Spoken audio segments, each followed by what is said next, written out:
In ages past, a trickle of waste seeped down from Hive City into an abandoned dome. In time, the trickle grew to become a torrent and collapsed the roof, burying the floor below in sediment. Eventually, further erosion of the dome's floor caused it to collapse as well, and the accumulated debris plunged into another, older dome beneath.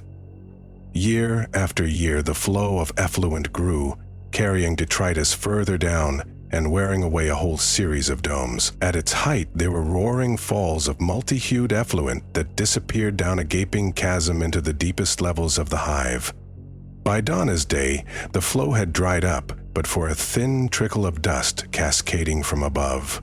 In its place, there was the shaft itself, plunging through the Underhive to the darkness of the hive bottom. This was the abyss, a mile-deep hole that pierces dome after dome in the path of the old effluent falls. Perched on the edge of the abyss was Dust Falls, a large settlement from which ambitious gangs took the steep path down into the depths of the hive. The trail led to the hive bottom itself, and to the lake of pollutants and chemical slime at its base, and at the bottom, downtown, the furthest reach of what could be called civilization.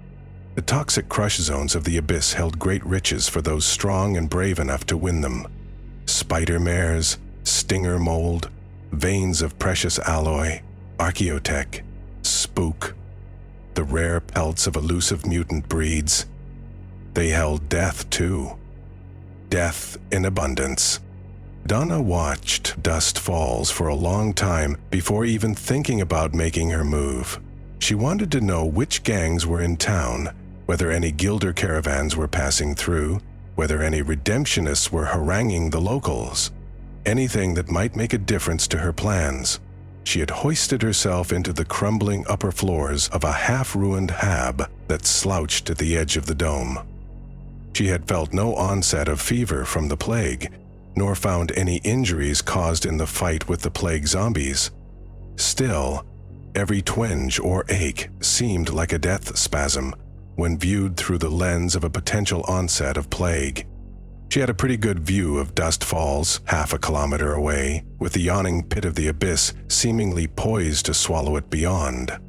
Buildings tumbled by the flood centuries ago dotted the edge of the dome, getting lower and finally petering out to rounded-off heaps around the abyss. The settlement was surrounded by a high stockade with narrow, twisting streets between shanty buildings visible inside. There was only one building that stood out among the others, a 3-story, worn-looking oblong of plasteel that stood at the center. That was Donna's target. Everything seemed quiet enough. If anything, it was too quiet. There was hardly anyone on the streets, but many up on the gates and stamping along the stockades in between. Lots of lights, too, everything from fuel drum fires to halogen floods. Donna waited and watched, and eventually she saw what she was looking for, a flicker of movement in the rubble beyond the light. Donna didn't try to look for the source. She just watched the area and waited for her eye to pick up movement again. There, 2 more shapes moving. They looked like tumbling scraps of cloth, but the distance was deceptive. Donna upped the magnification in her bionic eye a notch, and the blurs sprang into sharp focus. Donna's full lip curled unconsciously. Scowies. The very dregs of humanity. No, scratch that. Scowies were so devolved and twisted that they didn't even qualify as human anymore. Their sallow flesh and ugly appearance showed all too clearly despite the filth-encrusted rags swathed around them. The ones she could see were armed with a crude assortment of flintlocks, hooks, and rusty axes. Now that she was looking in the right area, Donna could see at least a dozen of them crawling like gray lice towards one of the settlement's gates. She watched events unfold with interest. They were spotted maybe 50 meters out, last shots suddenly spurting around them like bright rain. Some of the Scowies raised their long muskets and started firing back, but most jumped up and ran, or limped or hobbled in many cases towards the gate. Donna was taken aback to see there were more than 20 rushing to attack. They popped up so suddenly it seemed like a magician's trick. She saw them windmilling their arms, and it took her a second to realize they were throwing bombs at the gate. A couple exploded, but most burst into clouds of noxious-looking vapor. Several Skawi's were down and writhing by this time, or deathly still, but the gate defenders were driven back by the vapor, and their firing slackened appreciably. The fiery stab of autoguns among the scattered flintlock volleys momentarily distracted Donna. When she focused back on the gate, the Skawi's were smashing at it with hammers and axes. A heavy stub gun fired from the parapet off to one side of the gate, its angry stutter ripping a bloody tear through the packed mass. It was followed by the vicious crump of a frag grenade going off. Rags and bits of scab flew in all directions. The survivors broke away before the smoke cleared. Lost rounds plugged a few more Skawi's as they limped for cover, leaving perhaps a dozen torn bodies strewn around the gate in mute testimony to the ferocity of the brief skirmish. Checking carefully around the other gates and parts of the stockade, Donna spotted at least a dozen more Skawi bodies, alone or in clusters. For Skawi's that showed almost unthinkable determination, or else they were present in disturbingly large numbers. Skawi's ambushed, raided holsteads, set toll blocks, or, if they felt especially brave and numerous, camped outside a settlement and demanded a tax of anything going in and out until they were driven off or left of their own accord. There was a standing bounty on Skawi's, although it was so paltry only the most hard luck cases went out looking for them. If Skawi's had got it into their heads to start rushing a well-armed settlement like Dust Falls, something was seriously awry. The situation posed a completely different set of problems to those Donna had anticipated. It was going to be 10 times harder to get past the stockade while it was so heavily manned, so she decided that slipping through the streets without being recognized would be a lot easier. Also, bright lights were all well and good, but men with their eyes adjusted to watching lit areas often missed what was in the shadows. The Skawi's were a double-edged sword. They might catch her outside the settlement, then cook and eat her, or they might provide the ideal distraction for getting inside. Donna picked out a route to a hollow in the rubble midway between two of the gates and about 60 meters from the stockade, on a section covered by floodlights. Fixing it in her mind's eye, she slid down from her eyrie and set off quickly through the ruins, feeling unaccountably optimistic. As the cover got lower, she had to crouch and then slither on her belly through gravel and rounded-off pebbles that lay thick on the floor of the dome. She kept a sharp lookout for squaws, using her nose as well as her eyes and ears. The rank stench of squaws was unmistakable, and there was a stiff breeze swirling up from the abyss. After crawling for a while, she came across a slight depression scooped out just deep enough so that a prone body inside it would be invisible from the stockade. The shallow trench wound away through the rabble in the direction of the settlement. She wriggled along the little rat run and found it branched and then branched again. She was grateful for the cover from the stockade, but the thought of crawling into some pack of Skawi's lying in wait made her nape hairs rise. Oh, she reckoned it was still 5 or 6 meters to the hollow when she almost tumbled into it, kicking free a scatter of gravel as she swung herself precipitously over its lip and into shelter. She quickly discovered she was not alone. A rag-wrapped form was turning towards her, close enough to touch and possessed of a stench that made Donna's eye water. She caught sight of its lumpen face, one eye closed by sprouting tumors, the other comically bulging in surprise as it saw she wasn't a fellow Skawi. Its slack-lipped mouth dropped open to show black, rotted teeth. As it drew breath to yell for help, Donna rammed her fist into the wet orifice, muffling its cry with some extra broken teeth, and slamming its head against the rubble for good measure. It made a grab for a knife, but she pinned its arms with her knees before smashing it in the head with a handy rock. The scrawny form bucked violently and almost threw her off. An adrenaline surge made her muscles bunch furiously as she silently smashed the rock into its head again and again. It cracked open with a wet splotching sound, and the sky spasmed feebly once more before lying still. Donna looked up and listened intently, trying to determine if the struggle had been overheard.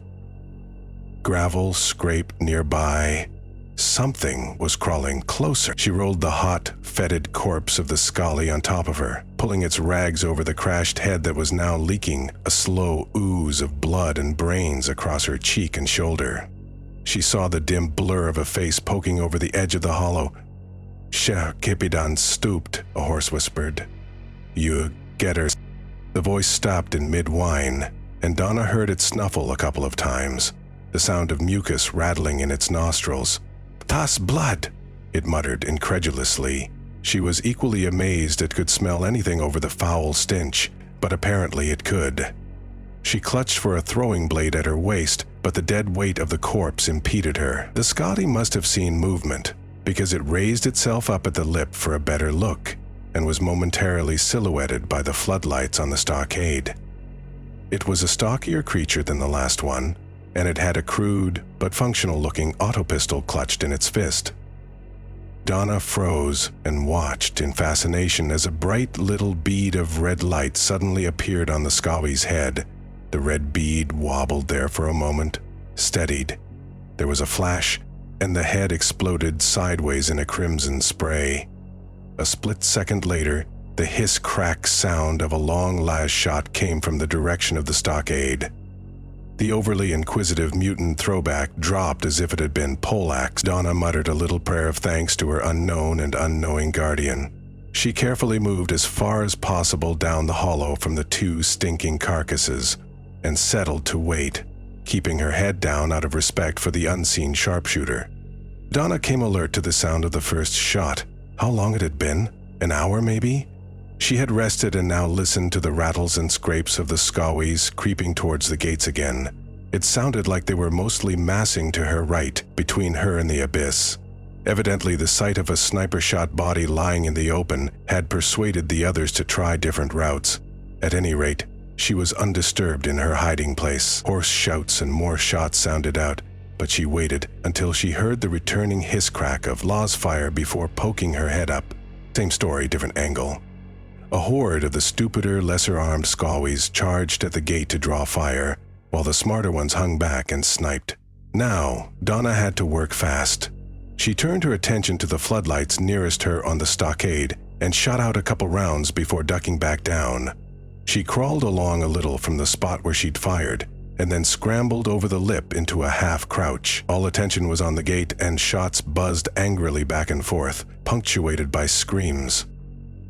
Her little contribution had gone unnoticed. Donna was up and running towards the patch of darkness she'd created, even as the first grenades exploding by the gate indicated the fight was getting serious. Now it was all down to luck. Luck that some gun scum on the stockade didn't send a barrage of shots her way. Luck that she didn't hit some booby trap or deadfall. Luck that the Scowies didn't spot her and shoot her in the back. But she had loaded the dice. Darkness and chaos were on her side.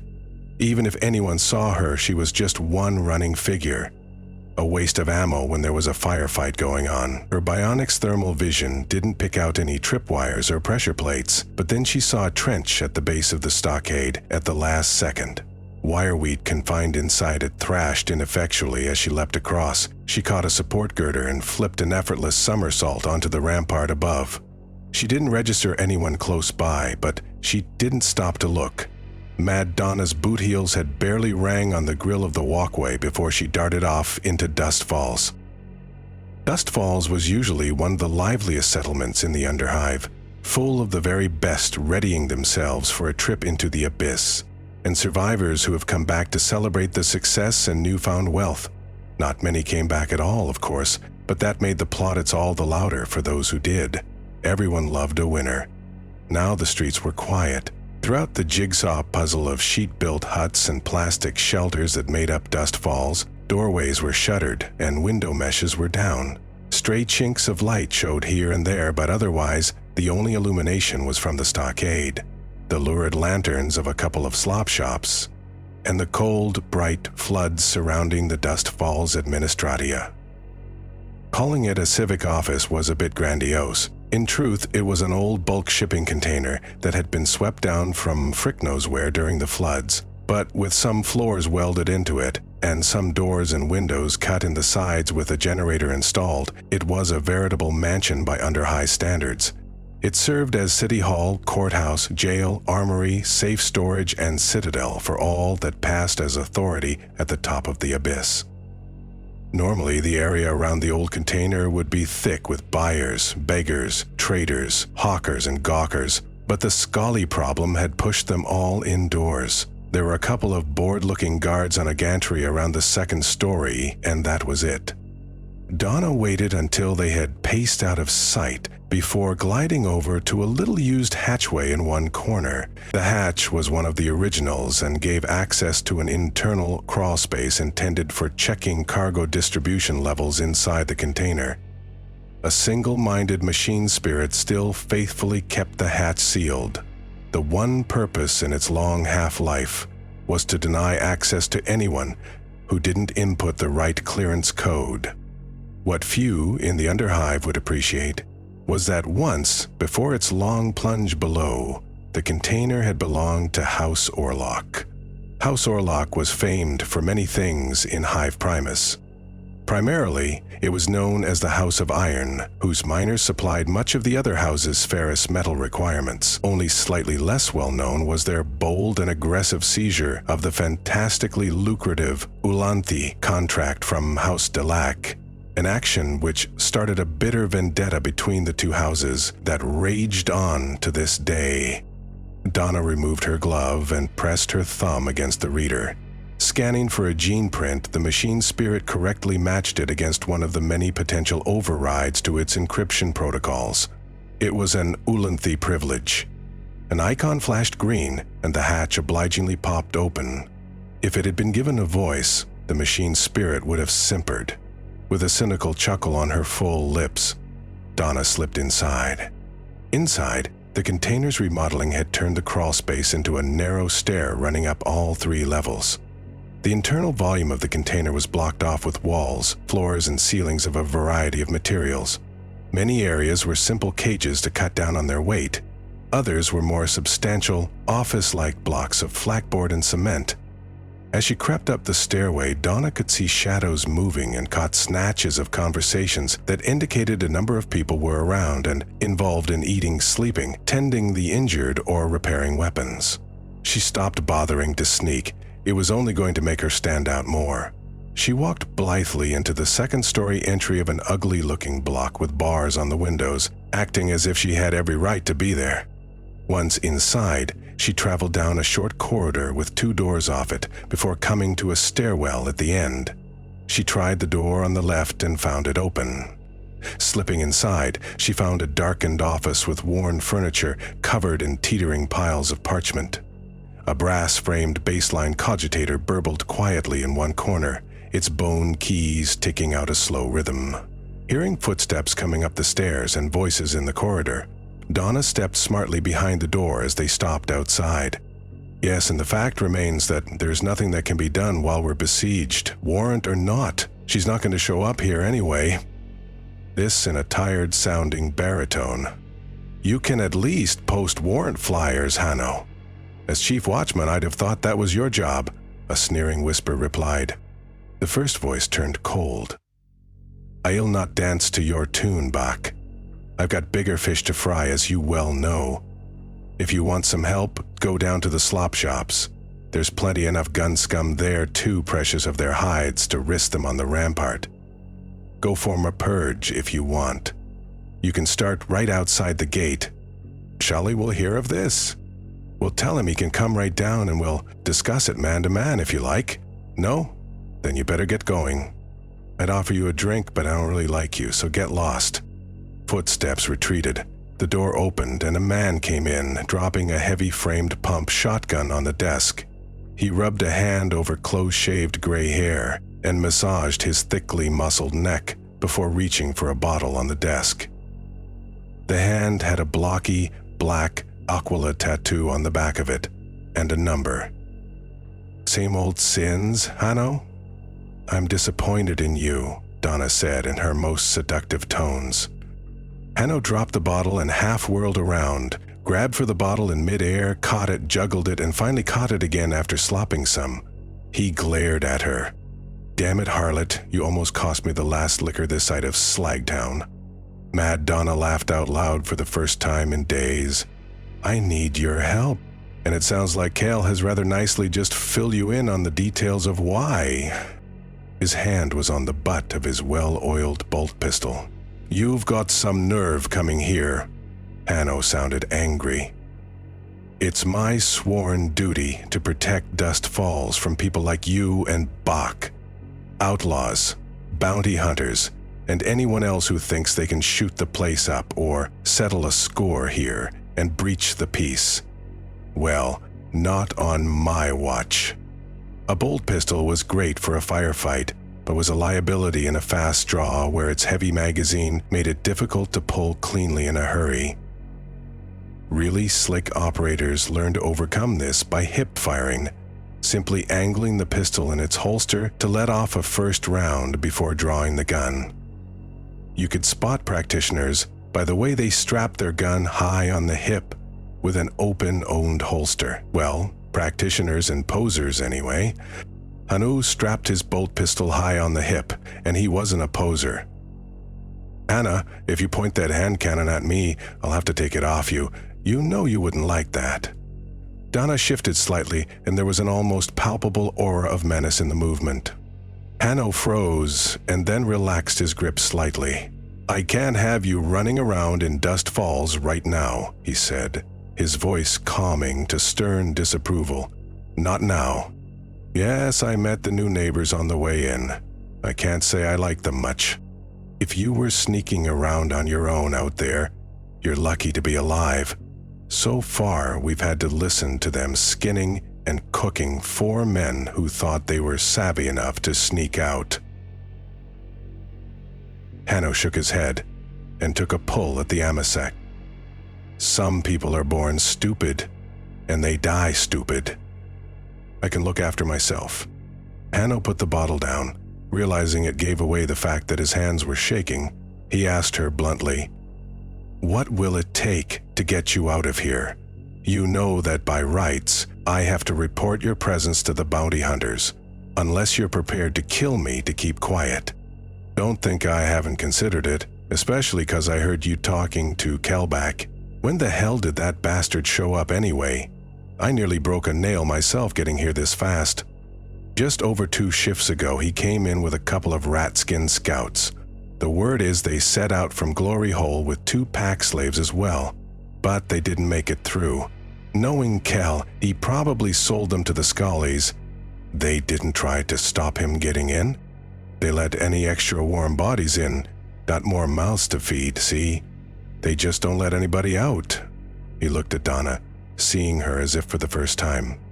"Throne, you're a mess. You look like you've been dipped in the sump. Is that blood?" "Some of it, not mine. The brains, also not mine. A lot of stings, too, which are mine, and I wish they weren't." She tilted her head coquettishly. "Forgive me for not bathing acceptably before presenting myself, noble Sir Hanno, but I was breathless to be by your side." Hanno pulled a sour face and was about to retort, but he refused to be baited. "Why are you here, Donna?" "I need to take a quick peek at your Gilder manifests." Incredulity cracked Hanno's shaky self-control like breaking glass. "I knew it. Like there isn't enough trouble here. You want me to make more by letting you assault the Gilders." "Look, Hanno, all I know is that a Gilder contacted me in Glory Hole and arranged a meet. When I got there, I found Cal and Shallage waiting to jump me. A slight distortion of the truth, but it would have to do. I hightailed it over here as fast as I could because, after 2 tunnels, this is the best place in the Underhive for checking up on Gilders." 2 tunnels was a sprawling settlement at the bottom of the most well-trodden paths down from Hive City. At some point, the wares of most Gilders passed through there on their way up or down. Dust Falls occupied a similar position in relation to the Abyss. Any Gilder caravans moving up or down it came through there. Sump Lake and its surrounding strata of compacted scrap held some of the richest prizes to be found in the Hive bottom, so much so that even though it remained almost completely uncharted and extremely dangerous, even by Underhive standards, no Gilder could stay away from it for long. "You're an outlaw, Dion. You chose to walk that path. Bounty hunters will come after you wherever you go." Hanno was consciously trying to reassert his control of the situation. He obviously didn't like this talk of guilders one bit. "Frick you, Hanno. That pompous crap isn't true and you know it. You're just hiding behind a watchman's badge. Even when Daddy Dearest had the whole of the Underhive posted with my name and face, the guilders stayed out of it. They never get involved in family feuds. It's like a rule to them." Hanno was looking stubbornly determined. He laid his hand back on the butt of his pistol. "No dice, Donna. I'm taking you in this time. Your personal vendettas will just have to wait." The outer gate rolled back smoothly, and warm, fetid air washed in. Donna almost fainted. It was like the worst body odor she had ever smelled, multiplied by 1,000,000, but also suffused with streaks of sulfur, machine oil, feces, smoke, plus 100 other obnoxious taints. She remembered the filter plugs Lars had given her and suffered the indignity of shoving the soft little cylinders into her nostrils. The discomfort of wearing them was definitely worth it. At least Dion now felt she could breathe in without gagging, as long as she kept her mouth closed. Outside the gate, it was hazy, and a dull mist crawled over an iron walkway leading to a road lit by the yellow glow of overhead lamps. It was hard to focus her eyes with the flashes of memory that kept replaying in her mind. The sprawled bodies, the Count. He swayed and almost fell. A figure stepped out onto the walkway, the sinister black silhouette seeming to tower above Dion. "Nobledam, are you all right?" A voice crackled from a vox speaker mounted in the figure's armored chest. Its helmeted head turned suspiciously from side to side, as if looking for an assailant. "No, I am perfectly well," she hazarded a guess. "Enforcer." Opening her mouth to speak allowed the foul vapors to rush in once more, and she stifled a cough at the noxious taste. "You have no entourage, Nobledam V." The flat effect of the vox rendered the speaker emotionless, but, to Don's etiquette-trained ears, the cadence of the words relayed a level of surprise verging on incredulity. She shook her head. "Kindly direct me to House Escher," she rushed out in one breath before clamping her mouth shut again. The figure stopped and regarded her for a moment, as if truly seeing her for the first time. "House Escher." She nodded imperiously in response, determined not to let any more of the stench into her mouth. "Please wait one moment." The figure stepped back out of view, and she heard a clipped snarl of comlink vox chatter go back and forth. The seeds of doubt in Dawn's guts started to take root in earnest. She was never going to get away with this. Imagine that she could just walk out of the spire and no one would stop her. After what she had done, every enforcer in Hive Primus was probably looking for her by now. The enforcer reappeared carrying quite the biggest gun Donnie had ever seen. Her shoulders slumped in defeat as she looked at the man blocking her way to freedom. He was alert, armed, and just about fully armored, head to foot with smooth black plates of ceramite, including a full helmet. Donnie fancied she could just about see his chin and make out where his eyes should be beneath the tinted visor. The pistol tucked into the small of her back felt icy cold against her flesh. The enforcer turned his back to Dion and started clumping along the walkway. "This way, noble dame. I have permission to accompany you as far as House Escher territory." Donnie blinked as the mists tried to swallow up the figure of the enforcer, and then after a moment's indecision, she hurried after him. For whatever reason, the enforcers weren't all over Hive Primus looking for her. Obviously, Daddy Dearest was hushing things up, not too surprising given that the enforcers amounted to being Lord Helmore's official policing force and private army within the Hive. The planetary governor was known as a keen proponent of humbling noble houses on any possible pretext, cleaning house, as he had famously described it. It stemmed from an ancient political creed that the noble houses showed weakness by failing to keep order among themselves. The creed stated that the most powerful faction, that of Lord Helmar, could and should take the opportunity to demonstrate dominance over the other bloodlines, while coincidentally ensuring the matter was not resolved to anyone's lasting satisfaction. How scandalous. It was a classic lever for keeping the houses off balance, squabbling among themselves and seeking favor from the governor like lapdogs. That was something that Patriarch Sylvanus of House Ulanti would find unbearable. Centuries of his life's work could be swept away within a decade by one wayward child. His child, that was. Donna Ulanti. She reached the roadway thinking of the Enforcer as protection instead of a threat. Enforcer armor was sculpted to make its wearer look threatening and impersonal, from the wide shoulder plates to the heavy boots. But as Donna stood looking at the man, she also realized that it was subtly designed to show there was a man within it. The lower face was visible, and, although he had heavy gauntlets threaded in his weapon belt, the Enforcer's hands were bare and stark against the black metal of the gun. He had a tattoo on the back of his hand that showed an abstract, triangular eagle gripping a number in its talons. The Enforcer seemed to catch her looking, and either assumed or pretended to assume that she was looking at the gun. "It's a new Model 89 shot cannon, nobledom," the Vox crackled flatly. "Personally, I hold best with the old 75s. They were fine pieces in their day." There was a pause, as if the Enforcer was thinking that he had forgotten himself and had spoken out of turn. "Sadly necessary around swing shift, nobledom," he continued gruffly. "The pros are apt to get a little antsy as they come off the lines. I've summoned a felucca for you. It should be along presently." With that, he obviously decided to shut the hell up. Donna considered for a moment.